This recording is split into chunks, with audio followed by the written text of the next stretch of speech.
Welcome to the France 24 Observers. This show is based on our network of observers. They're ordinary people who tell us what's going on where they are and send in photos and videos to document it.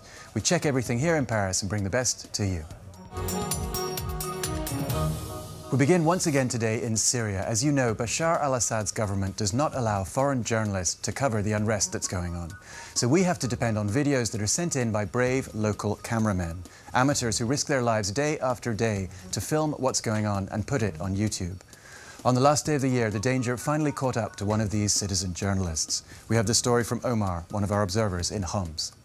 Bazel al-Sayed was one of the young people who used their video cameras to document the crimes of the regime. He was holding his camera right up to the moment he died. He was filming a group of soldiers. One of them saw him and shot him.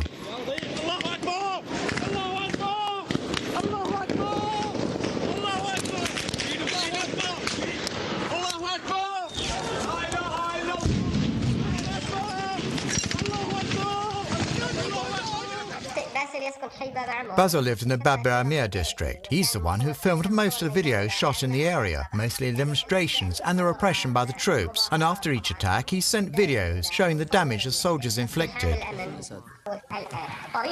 The regime has been cracking down hard, so we've had to change our tactics. Before, we had around 30 people filming in each district. Now we only have 2 or 3. Now to Ivory Coast. It's been months now since the dangerous standoff between rival presidents Alassane Ouattara and Laurent Gbagbo ended.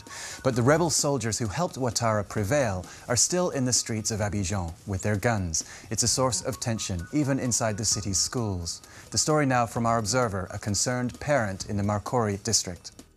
I got home one day and my son came up to me. He said he has something to show me. He pulled out his mobile and showed me the video. It showed a high school principal beating a kid. There were 2 armed men helping him, members of the Republican Guard. My son explained that kids from another high school had come to set off firecrackers on the property of the Voltaire School. Today in Abidjan, you see former rebel soldiers everywhere. A lot have become security guards for businesses, for banks, and even for schools, it seems.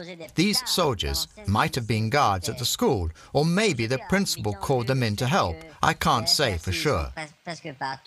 It's bad enough that they're in the school at all, but to see them holding these kids down, holding their feet, it looks like even tying them down. That's no good. It's completely unacceptable. As a father myself, a parent of a teenager, I'd never let something like that happen to my son, no matter what he'd done. The law is the law. It's made for everyone. And a principal shouldn't be beating children. At least it was caught on tape, well, on someone's mobile phone. New technology has become a tool for documenting abuse like this. Anything can happen in this kind of situation. We contacted the principal in the video. He admitted beating the students with a hose. He said they deserved it because the firecrackers had caused chaos in his school. He said the students' parents had given him the okay to punish their children. Next, our weekly roundup of the best images and stories sent in by our observers. First up, a video from Paktika province in Afghanistan, courtesy of our observer Nassim. The pictures are chilling. Children armed with Kalashnikovs and rocket-propelled grenades. But Nassim explains that it's really just propaganda. He says the Afghan Taliban regularly post videos like this on the internet, and that the children are probably not real child soldiers. It's a mise-en-scène staged by the Taliban's media arm. The idea, Nassim says, is to spread fear and give the world the impression that every Afghan man, woman and child is ready to fight the foreign occupation. We finish in China with a story from our observer, Sui.